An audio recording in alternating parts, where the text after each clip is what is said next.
Hey, David Mann here. Have you ever set out to do something before you're excited and passionate for, but after a while, if you're honest, you kind of just mail it in? You know, you do the bare minimum at work, you connect with family, but only when you have to.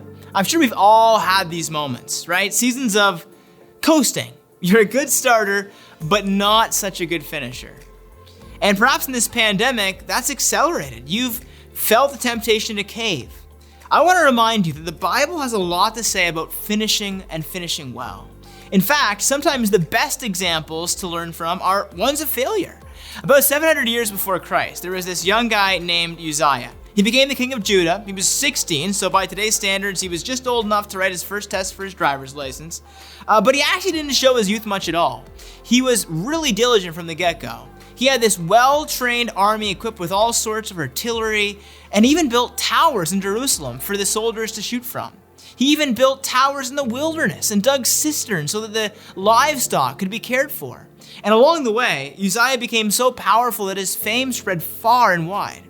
However, there was a turning point in his life.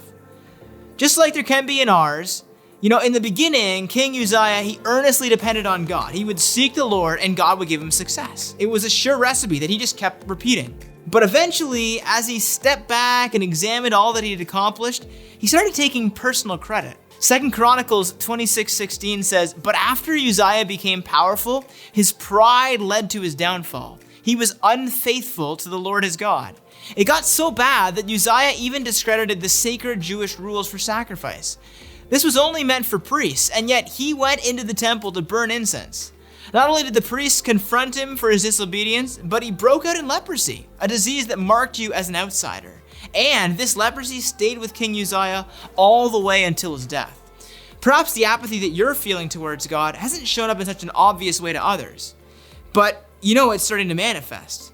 And I think it's not just to put a healthy fear into you, but also to remind you of how sweet it is to run hard after Jesus all the way to the finish line.